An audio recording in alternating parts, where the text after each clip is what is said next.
अस्सलाम वालेकुम स्टूडेंट्स, कैसे हैं आप। मैं सिद्रा हुसैन ग्रामर फिक्स के इस प्लेटफॉर्म के ऊपर आप सब लोगों को वेलकम कहती हूँ और उम्मीद करती हूँ कि आप सब खैरियत से होंगे। ग्रामर फिक्स के अपने इस जर्नी में हम लोग प्रेजेंट कंटिन्यूस कर रहे हैं,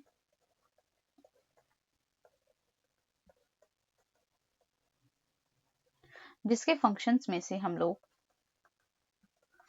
पॉजिटिव कर चुके हैं, नेगेटिव कर चुके हैं और आज हम इंटेरोगेटिव को कवर करेंगे। आगे बढ़ने से पहले एक चीज को नोटिस करेंगे। इस स्लाइड को देखिए, यहाँ पर ये जो क्वेश्चंस हैं, क्या आपको एक से नजर आते हैं? Are you looking for someone? Why are you driving the wrong way? They are working, aren't they? क्या ये सवाल आपको एक जैसे लगते हैं या आपको लगता है कि इनको एक ही तरह से जवाब दिया जा सकता है? नहीं, ये एक जैसे नहीं है, ये एक दूसरे से मुख्तलिफ हैं। ये एक दूसरे से मुख्तलिफ कैसे हैं, इसको हम आगे जाकर देखते हैं। आगे बढ़ने से पहले एक चीज को समझते हैं कि क्वेश्चन आंसर क्यों जरूरी है। Question and answer is the basic of conversation in any language. मतलब किसी भी लैंग्वेज में क्वेश्चन आंसर ही उसकी बेसिक होते हैं।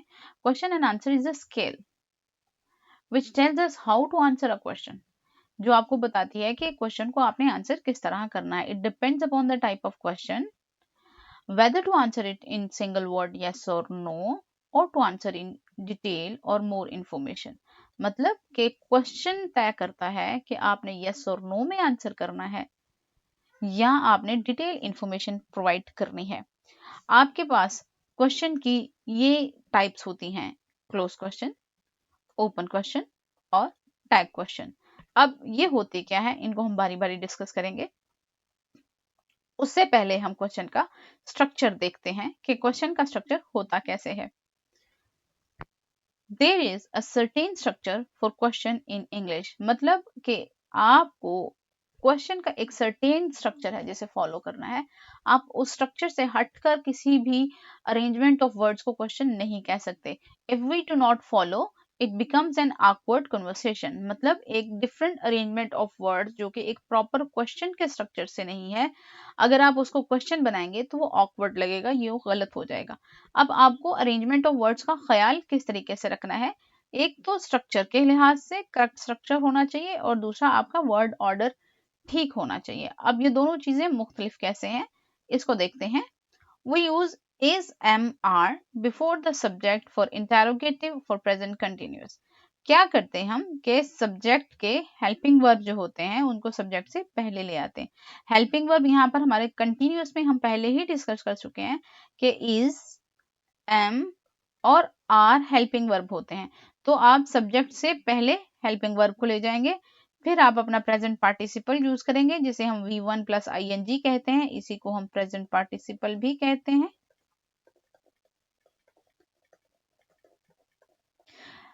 तो पहले हम हेल्पिंग वर्ब यूज करेंगे, दूसरे नंबर पे सब्जेक्ट यूज करेंगे, तीसरे नंबर पर प्रेजेंट पार्टिसिपल को यूज करेंगे और फिर आखिर पर ऑब्जेक्ट के बाद हम अपना क्वेश्चन मार्क लगा देंगे। अगर आपके पास क्वेश्चन वर्ड है, क्वेश्चन वर्ड कौन कौन से होते हैं, मतलब when, why, where, how much और how many, ये आपके क्वेश्चन वर्ड्स होते हैं। अगर आपके पास इनमें से कोई भी एक क्वेश्चन वर्ड है तो आप उसे हेल्पिंग वर्ब से भी पहले ले आएंगे। अब आपका स्ट्रक्चर क्या होगा कि सब्जेक्ट से पहले हेल्पिंग वर्ब आएगी और हेल्पिंग वर्ब से भी पहले आपका क्वेश्चन वर्ड आएगा। मतलब question word, helping verb, subject और फिर प्रेजेंट पार्टिसिपल, ऑब्जेक्ट के बाद आपका क्वेश्चन मार्क आ जाएगा और यूं आपका क्वेश्चन जो है वो बन जाएगा। हम यहाँ एक स्टेटमेंट है, इसको हम क्लोज क्वेश्चन भी बनाएंगे और इसी को हम ओपन क्वेश्चन भी बनाएंगे। We are going to our grandparents. अब इसको हम क्वेश्चन बनाएंगे तो क्या बनेगा, are we going to our grandparents, आखिर पे क्वेश्चन मार्क लगा देंगे। ये हमारे पास क्लोज क्वेश्चन है। अब हम क्वेश्चन ओपन बनाएंगे तो उसके लिए हम WH वर्ड यूज कर लेंगे। तो कौन सा वर्ड यूज करेंगे? when। हम लगा लेते हैं यहां पर when। when are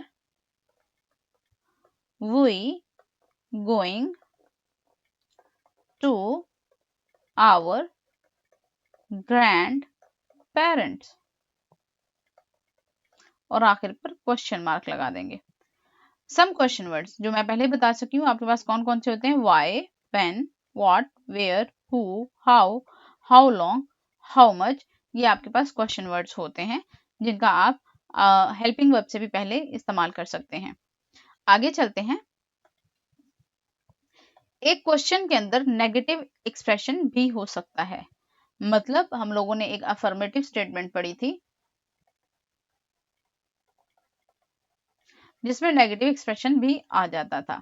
अब एक क्वेश्चन के अंदर भी नेगेटिव एक्सप्रेशन हो सकता है। वो कैसे होएगा? Aren't you cleaning your room, यहाँ पर नॉट लग गया है तो इसमें नेगेटिव एक्सप्रेशन जो है वो ऐड हो चुका है। Are you not cleaning your room, ये दोनों एक ही तरह के क्वेश्चन हैं।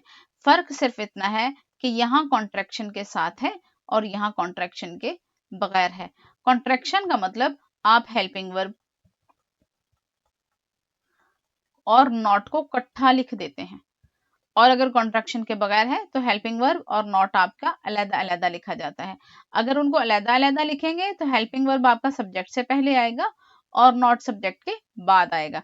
इस चीज को आपने जहन में रखना है। You may use a negative question with a time expression such as now. आपका जो कंटिन्यूस सब्जेक्ट होता है या कंटिन्यूस वर्ड जो कंटिन्यूस टेंसेस होते हैं वो नाउ और करंट सिचुएशन से रिलेटेड होते हैं। तो आप इसमें जो एक्सप्रेशंस हैं वो इसी तरह के ले सकते हैं। Are you not cleaning the room at the moment. At the moment भी कहीं ना कहीं आपको नाउ की सेंस ही देता है। अब आपके पास कौन कौन से वर्ड ऐसे हैं जो आप कंटिन्यूस टाइम में या कंटिन्यूस टेंस में as a time expression use कर सकते हैं? वो है now, at the moment, right now, currently, today, this week, this month, this year, at present, for the time being, look and listen। ये time expressions हैं जिनको आप कंटिन्यूस में इस्तेमाल कर सकते हैं। नेक्स्ट चलते हैं। क्लोज क्वेश्चन क्या होता है? ये है हमारे पास क्लोज क्वेश्चन।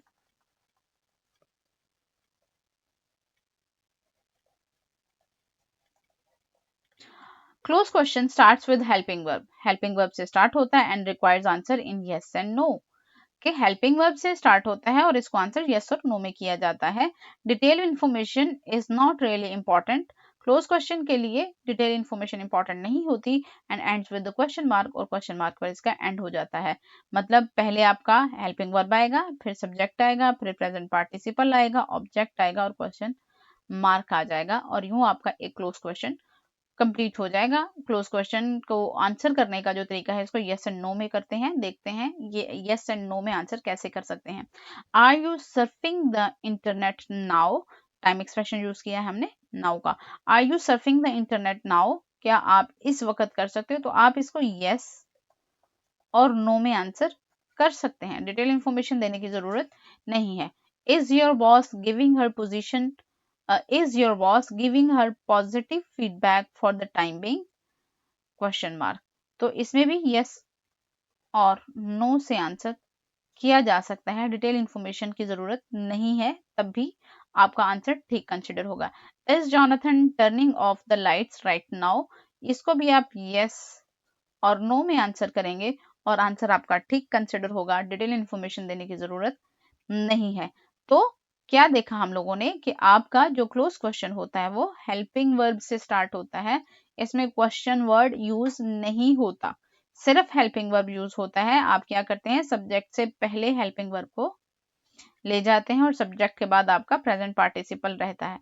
सब्जेक्ट से पहले हेल्पिंग वर्ब और सब्जेक्ट के बाद आपका प्रेजेंट पार्टिसिपल रहता है। नेक्स्ट देखते हैं open question. Open question, and open question starts with the WH word. आप एक क्लोज क्वेश्चन लें और उससे पहले आप WH वर्ड लगा दें तो आपका एक ओपन क्वेश्चन बन जाता है। तो followed by helping verb and required detail information, helping verb इसके बाद इस्तेमाल होती है और इंफॉर्मेशन डिटेल देकर इसको आंसर करते हैं। WH वर्ड क्या होते हैं? What, where, when, why, who, how many, how much. ये क्लोज क्वेश्चन से पहले लगा देंगे तो आपका क्वेश्चन ओपन हो जाएगा। सब इसका स्ट्रक्चर क्या होगा? सब्जेक्ट से पहले हेल्पिंग वर्ब और हेल्पिंग वर्ब से पहले आपका क्वेश्चन वर्ड, और यूं आपका क्वेश्चन बन जाएगा ओपन क्वेश्चन, फिर प्रेजेंट पार्टिसिपल आपका आ जाएगा। अच्छा, ओपन क्वेश्चन के अंदर ऑब्जेक्ट होना जरूरी नहीं होता, वो हम यहाँ पर देखेंगे। व्हाट आर यू डूइंग, यहाँ पर हमारे पास ऑब्जेक्ट नहीं है, हमारे पास क्वेश्चन वर्ड है, हेल्पिंग वर्ब है, सब्जेक्ट है और आपकी प्रेजेंट पार्टिसिपल है, ऑब्जेक्ट आपका नहीं है। अब यहाँ पर आप डिटेल इंफॉर्मेशन दे सकते हैं। आप यस और नो में आंसर नहीं देंगे, बल्कि आपको डिटेल इंफॉर्मेशन देनी होगी कि आप कर क्या रहे हैं।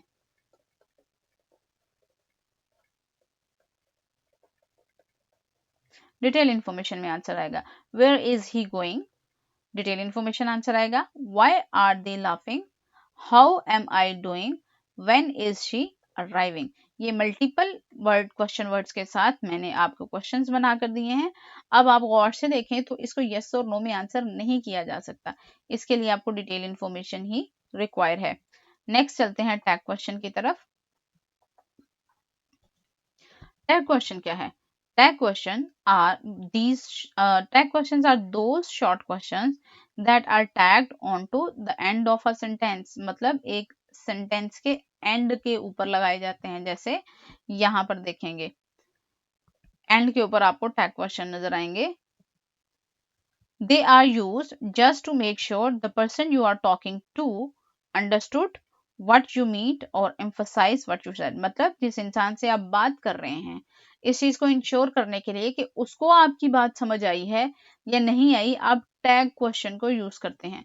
टैग क्वेश्चन की अपनी एक टेक्निक होती है कि पहले आपका रेगुलर प्रेजेंट कंटिन्यूस सेंटेंस जाता है, उसके बाद आपका टैग क्वेश्चन आ जाता है। अब टैग क्वेश्चन कैसे बनता है? टैग क्वेश्चन आपका हेल्पिंग वर्ब और प्रोनाउन से बनता है। इसमें नॉट भी लग सकता है अगर आपका टैग क्वेश्चन नेगेटिव है, अदरवाइज हेल्पिंग वर्ब और प्रोनाउन से आपका टैग क्वेश्चन कंप्लीट हो जाता है। इसमें बात याद रखिएगा, नाउन यूज नहीं होता, प्रोनाउन यूज होता है। देखते हैं प्रेजेंट कंटिन्यूस टेंस, अगर आपका पॉजिटिव है तो टैग क्वेश्चन नेगेटिव आएगा। प्रेजेंट कंटिन्यूस सेंटेंस अगर आपका नेगेटिव है तो टैग क्वेश्चन आपका पॉजिटिव आएगा। ये एक दूसरे के इनवर्स चलते हैं। अगर प्रेजेंट आपके पास देखें, टैग क्वेश्चन तब होगा जब आपके पास एक रेगुलर स्टेटमेंट होगी, एंड पर टैग क्वेश्चन टैग किया जाएगा। ठीक है, तो एक रेगुलर स्टेटमेंट अगर आपकी पॉजिटिव है तो टैग क्वेश्चन नेगेटिव जाएगा, रेगुलर स्टेटमेंट अगर आपकी नेगेटिव है तो टैग क्वेश्चन आपका पॉजिटिव जाएगा। Farhan is travelling isn't he, ये आपका पॉजिटिव है, रेगुलर सेंटेंस जो आपका पॉजिटिव है, और टैग क्वेश्चन आपका नेगेटिव आ गया है। All those girls are speaking French aren't they, आपका टेंस पॉजिटिव है और आपका टैग क्वेश्चन नेगेटिव आ गया है। नेक्स्ट देखते हैं, रहमान इजंट प्लेइंग बैडमिंटन, यहाँ पर आपका regular present continuous tense negative है तो टैग क्वेश्चन आपका पॉजिटिव आ जाएगा। Those boys aren't playing music, are they? यहाँ पर भी आपका नेगेटिव है रेगुलर स्टेटमेंट और क्वेश्चन टैग क्वेश्चन आपका पॉजिटिव है। अब देखते हैं कि क्लोज क्वेश्चन की और ओपन क्वेश्चन की जरूरत क्यों होती है। इसका एक कंपैरिजन देखते हैं। Close question, it requires answer with yes और नो, इसमें यस और नो के साथ आंसर होता है।